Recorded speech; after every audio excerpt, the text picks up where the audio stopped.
So isa sa pinalitan natin yung thermal sensor ng ZX6R. So brass ended to, and then 2 terminals lang naman to.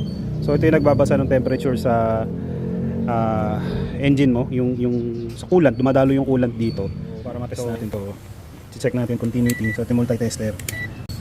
So inconsistent yung ano niya, continuity niya. Pero kanina nagkaroon siya ng continuity. So pwede ring thermo switch para sigurado, isolate na lang din natin maigi. Ang hirap mong tanggalin. Ayan yung thermostat to. Bumabangga dun sa hose. 4 na bolt kasi ito eh, 8mm. 1, 2, 3. Ito yung mahirap.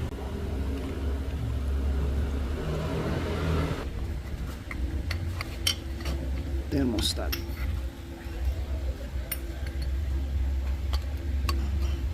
Sinin. So ito, testingin natin to. So dapat to bumubukas. So may reading to ng temp. Malagay sa kanya, wala, hindi ko alam. Nandito lang yan. Yan, 60 degrees Celsius. Game. So ito 100 degrees Celsius or 90 kanina, pero nag 100 na yun natin. So kung gusto natin, bubukas yung thermostat. Bubukas siya.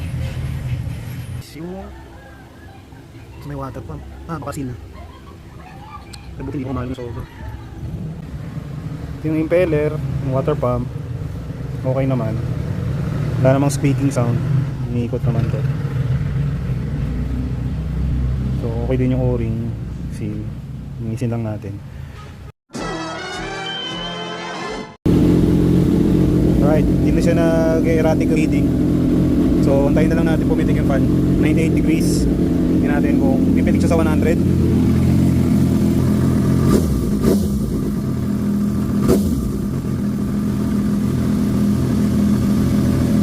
Ayos, pumitik. So ang good news ngayon is na-resolve naman natin yung issue. And maraming factors na involved. So such as yun nga, diagnose mo yung thermostat, impeller, water pump, yung thermal sensor nung sa coolant mo.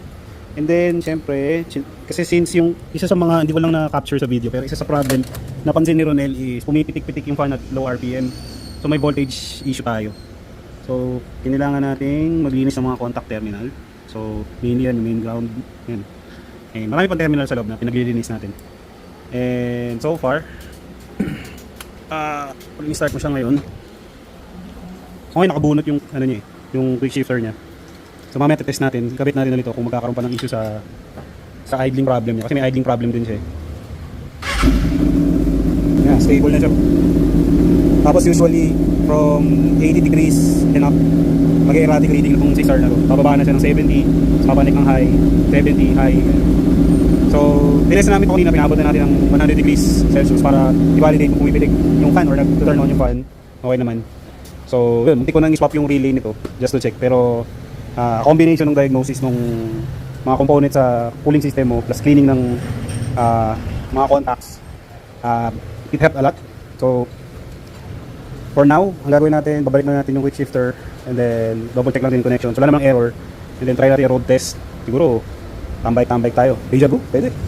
So yan, this is part 2 no, nung troubleshooting natin sa cooling system ng Kawasaki ZX6R na to.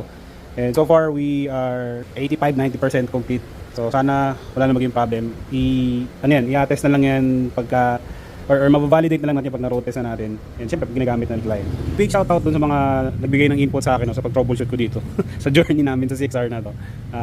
Kay Sam, kay Vince, and syempre kay Papi Lucius. So lahat ng inputs nyo very informative, no? And na-validate din yung mga pinagagawa namin. So yun lang, pag may questions kayo sa mga troubleshooting na ganito, inquiries, you can always reach us dito sa Mandaluyong, Former Bike Point. Maraming salamat.